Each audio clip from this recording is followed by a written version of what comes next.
So as you might have heard, yes, this is the one. So as you might have heard, it's two of us on the stage today for this presentation. I'm here together with Bergur Finnbogason. He is coming from Iceland, and he's working at CCP. CCP is the game development company who is creating EVE Online, which is the biggest science fiction MMO. And amongst other things, Bergur is the lead for project discovery.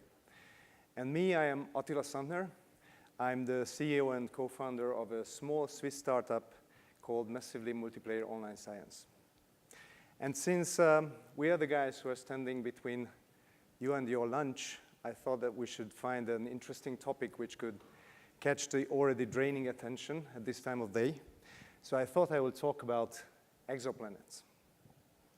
And I'm not an astronomer myself, but I had the chance to work together with these guys in the last year or so, and I learned quite fascinating things about this topic. So exoplanets are planets orbiting around another star, other than our own sun. And up till today, we've discovered thousands of them. And when preparing for this presentation, I found this beautiful visualization, which is kind of an artist's vision and shows the amazing diversity of exoplanets.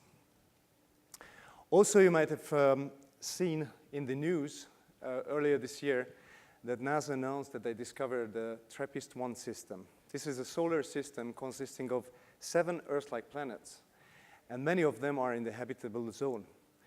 And on top of that, they are just 40 light years away. So in galactical terms, it's like being in the same hood. But even so, you might wonder, how do we know that they're there? And the answer is not necessarily obvious. Of course, planets are not emitting light, so we can't see them, but researchers have invented very interesting and clever ways to detect them indirectly. And here on this graph, you see some of them. For example, the radial velocity method, where we measure the red and light shift of a planet, of a star, of the light that's coming from a star, which is caused by the planet orbiting around and dragging the star back and front. But by far, the most planets were discovered using a method which is called the transit method. And actually, the transit method is pretty straightforward. So we have a star, and let's say that we have a planet orbiting around that star. And if you're lucky enough, we're in a position where when the planet is orbiting around the star, it passes just in front of the star and blocking a small part of it, and thus blocking a little part of the light emitted by the star. And if we can detect these small dips in the luminosity curve, voila, there is our exoplanet. And this is how it looks like in practice. This photo, or rather a series of photos, were taken in our own solar system. This is Mercury passing in front of the sun. And you can clearly see how it blocks a small part of the sun and thus a small part of the light coming from the sun. But of course, we have the luxury in our own solar system that we see a lot of things in detail. But if you move like 40 light years away, things get a little bit blurry. This is what scientists see actually when they're looking at the TRAPPIST-1 system. And I find it pretty amazing that out of this couple of pixels of data, they can reconstruct such a complex system as the TRAPPIST-1. And how did they do it? They measure the luminosity of the star. They create a time series of the luminosity data, and they draw up these so-called light curve graphs. This one is actually not from the TRAPPIST system, but it's a good example of a planetary transit. And what you see here is these low frequency changes in the light. These are caused by some kind of stellar activity. But then you see those dips, those clear periodic dips. And that's what we're looking for when we are searching for exoplanets. Of course, these light curves are analyzed primarily by algorithms, AI, machine learning, but then in some cases, humans can still outcompete computers. So for example, if you take monotransits are when we have like 150 days of observational period, and the planet orbiting around the star is passing in front of the star only once during that 150 days. it can be easily imagined. It's like our own Earth is like that. Or we have more complex systems where there are very strong gravitational effects, like in the circumbinary planet setup, where we have two stars orbiting around each other, but we have planets orbiting around the gravitational center of the system. And so this causes little perturbations in the kind of Swiss precision clockwork periodicity of the transit. And in these cases, algorithms might miss certain transits. So manual inspection is needed. But the problem with manual inspection is that we have potentially hundreds of thousands of light curves in just one mission, and then we have a small research team. So, and with this, I'm starting to get to my point. Scientists use citizen science as a tool to resolve this problem. They are asking us, outsiders, they're asking us, who don't have any formal education in the field, to help analyze this data. And it turns out that we're quite valuable resource in analyzing. We're quite good at seeing these patterns. Now, there's one catch. It's not easy to convince people to spend all their free time analyzing light curves. And that's where our story started. About 3 years ago, with a friend of mine, Bernard Revaz, we had this idea that instead of creating standalone citizen science platforms, websites, applications, or experiences, why don't we take these problems and inject them into already existing AAA video game titles and inject them in a seamless way? By seamless, I mean that matching the visuals, connecting the dots with the storyline, the lore, and of course, connecting it with the game mechanics and the reward system. And it's common knowledge how engaging video games as a media. So we thought that if we manage to convert just a tiny fraction of the time that we spend on gaming, then we might find a virtually limitless source of citizen scientists. And so we started to work on it. We teamed up with CCP, with different research teams. I'm not going into details because Bergur will tell about the story of the last 3 years. But long story short, about 2 weeks ago, we launched Project Discovery Exoplanets, which is the second iteration of Project Discovery, together with CCP and together with the University of Geneva as the research partner. And as you might have guessed, by now it's exoplanet research. So we ask players to analyze these light curves. Here is the in-game interface, and for those of you who don't know EVE Online, believe me, this is a perfect match in the EVE world. It's an integrated feature, it's an integrated minigame. CCP made an amazing job. You can see up on the interface the light curves that I showed you before. But when we are making such a project, we don't just focus on the implementation itself, but on the surroundings. We find it very important, for example, that scientists talk to the gamer community.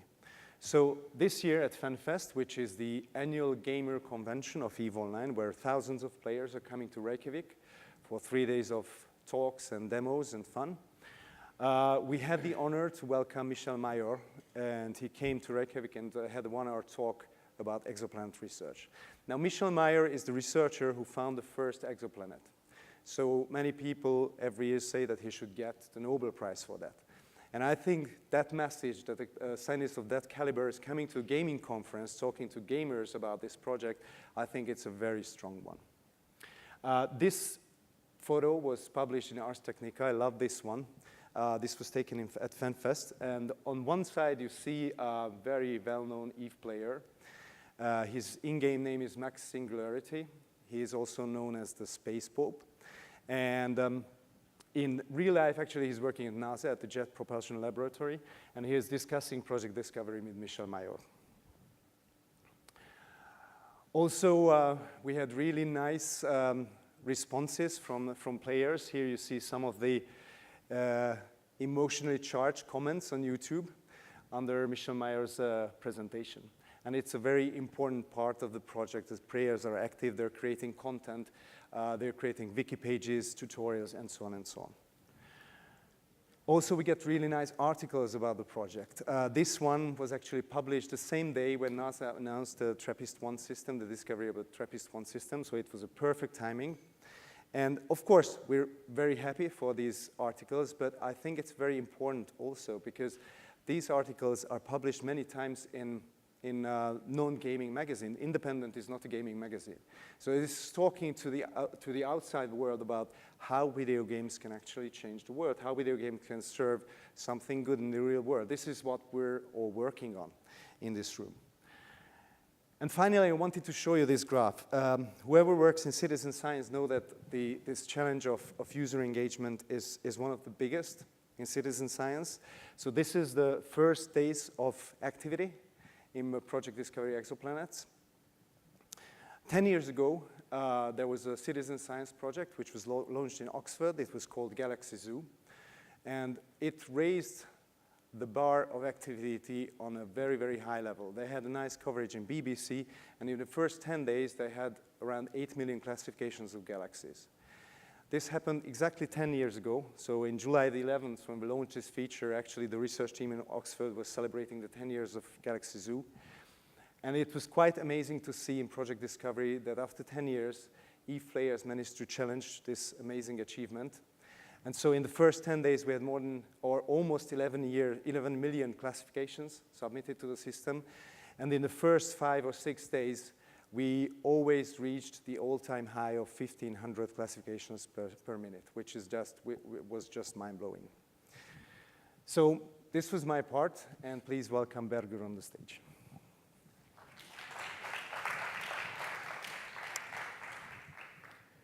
You online?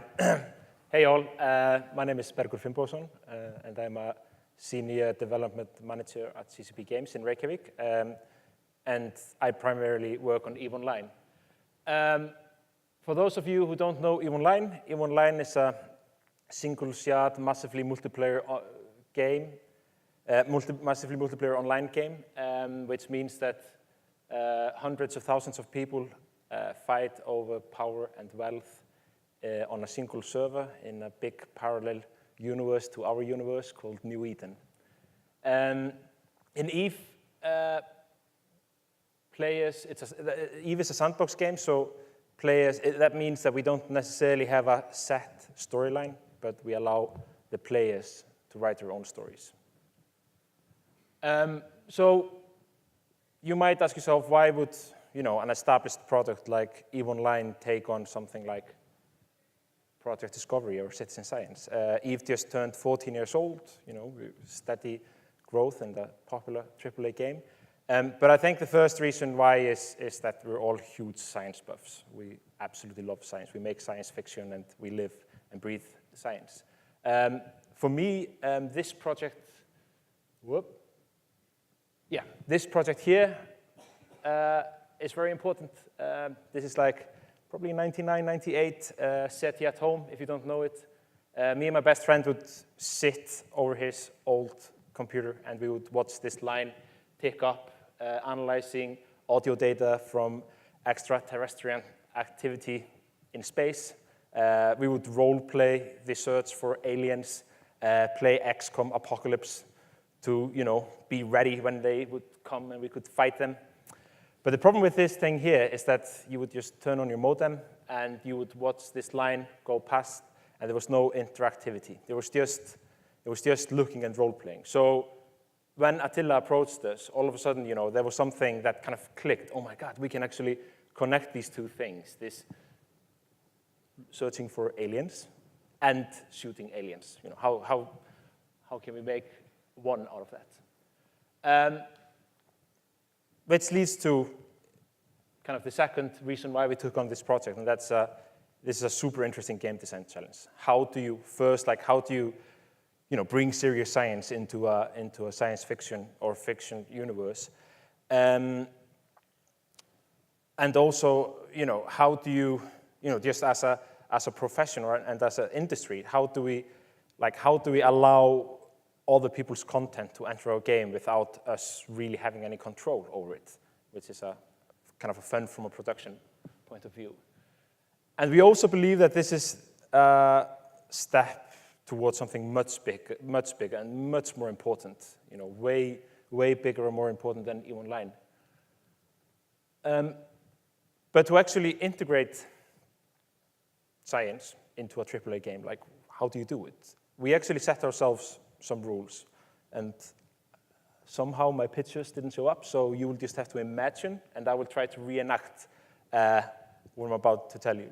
So the first rule that we kind of set ourselves was that the data that we're looking at needs to be of real-world purpose, of altruistic nature. So no, airstrike, aerial images, none of that. More kind of, cure cancer, figure out, exoplanets, that's better. Second rule was it needs to be aesthetically and thematically fitting to the EVE universe.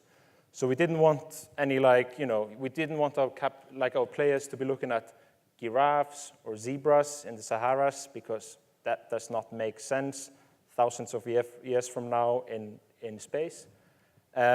So we rather want something that we can bend to the universe that we have. The third rule is that the tasks need to take consistent amount of time to solve. We need to be able to promise our players when they open Project Discovery that they're going to spend, a minute or 30 seconds. Like, you don't want to create a product, just like with anything. You don't want to create a product where, it might take 30 seconds or it might take 10 minutes, because then you just, then people just start to play something else or go on Facebook. And the research needs kind of a high volume of tasks. Our players are very eager, and they love getting challenges, and they usually tear them up. We create elaborate game designs that we plan will take months to solve, and they do it in 45 minutes, and it sucks.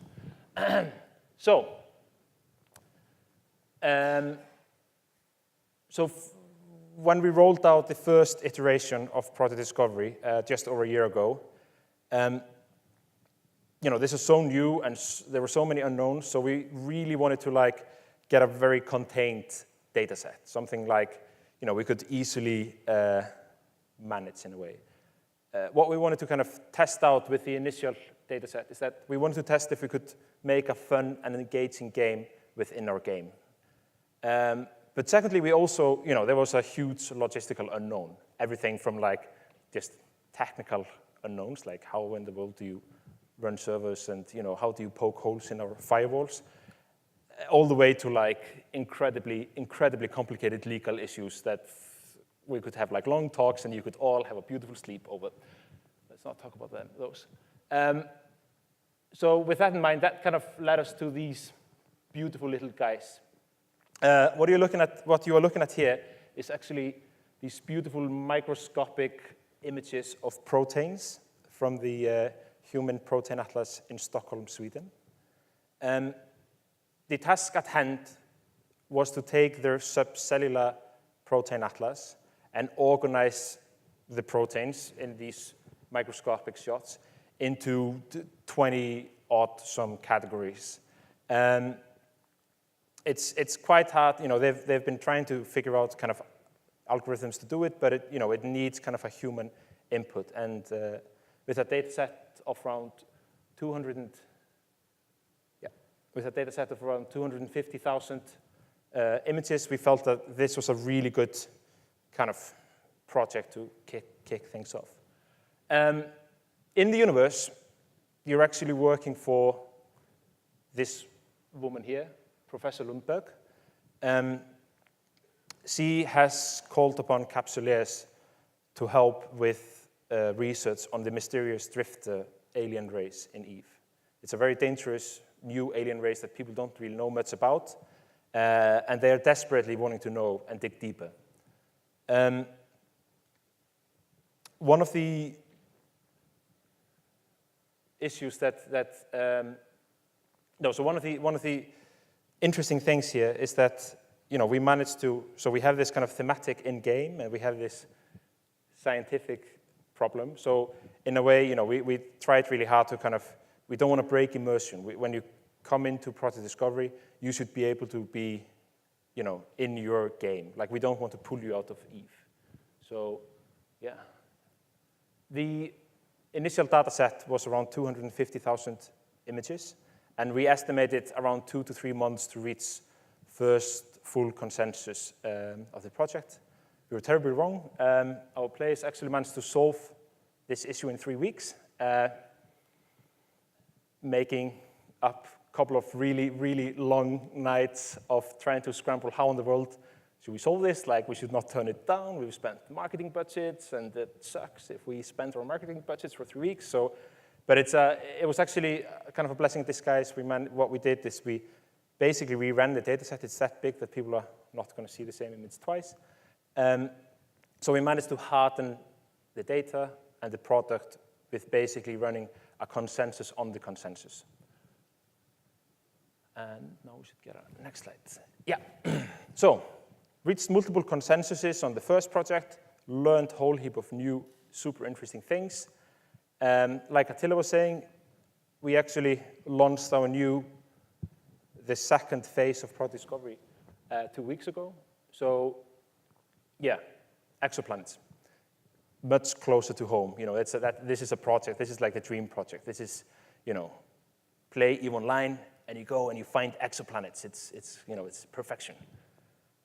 In the universe, there's been a lot of controversy in-game over the Human Protein Atlas game, or the Sisters of Eve effort to research the drifters.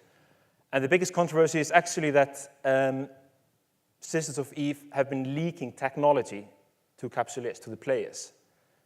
And with this technology, all of a sudden players can start to do all sorts of other things that, you know, the 4 big empires of Eve, you know, until now have been the only ones capable of doing. So there's been huge controversy in game, and what actually happened 2 weeks ago is that Concord, the kind of the police faction in Eve, was asked to take over the project and take it away from Sisters of Eve, and now, you know, it's the Concord military police that controls the project. And the project is actually managed or led by their head, the Concord head researcher, Dr. Meyer. Interesting. Michel Meyer, Dr. Meyer.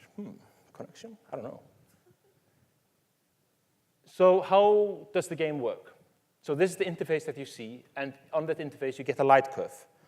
And what you do, so this light curve usually spans data of around 10 days, and what you do is you zoom in on the days, and you select a transit, and you mark a transit period.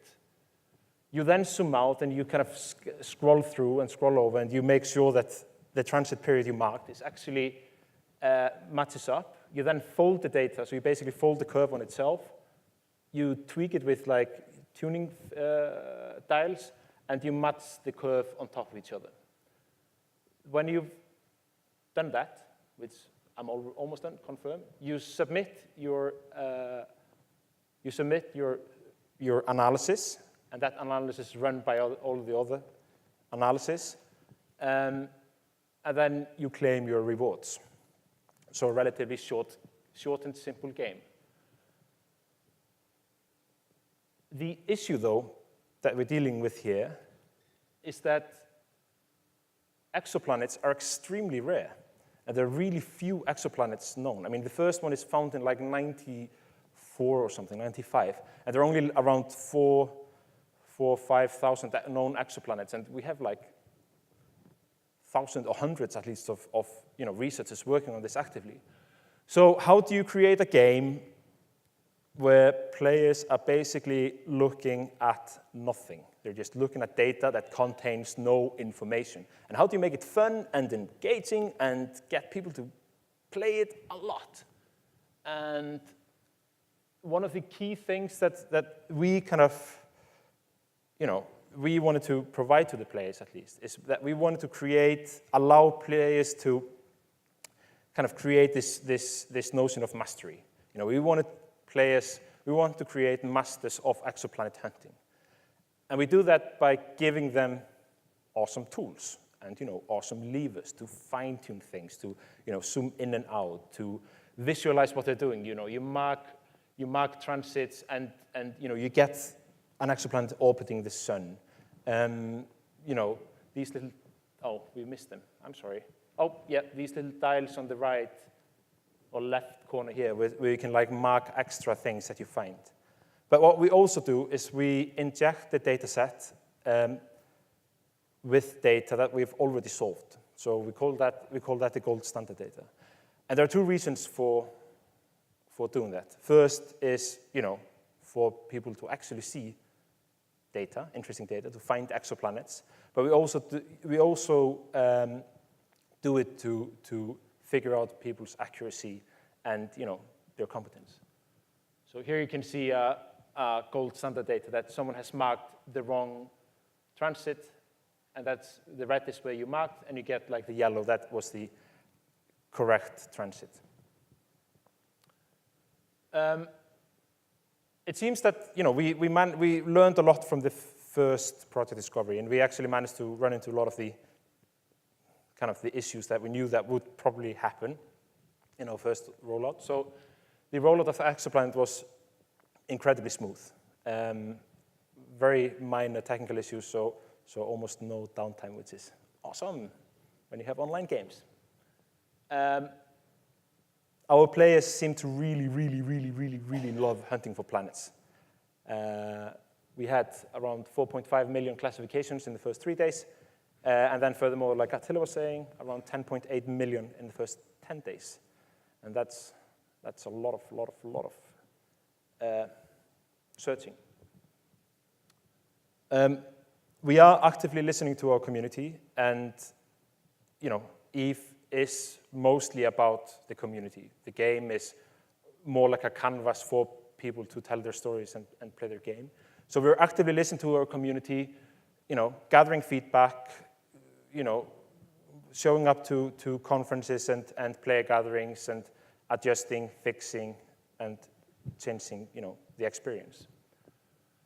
And lastly, now we're taking kind of the first batch of information, we're packaging it and sending it to University of Geneva, where they are going to kind of take a deep dive into our data and see if there is anything there, if players have actually found something amazing. So more on that soon, TM. Pew. So to kind of wrap this whole thing up, I hope our example has set the stage for many other successful collaborations between science and gaming to come. So yeah, thank you.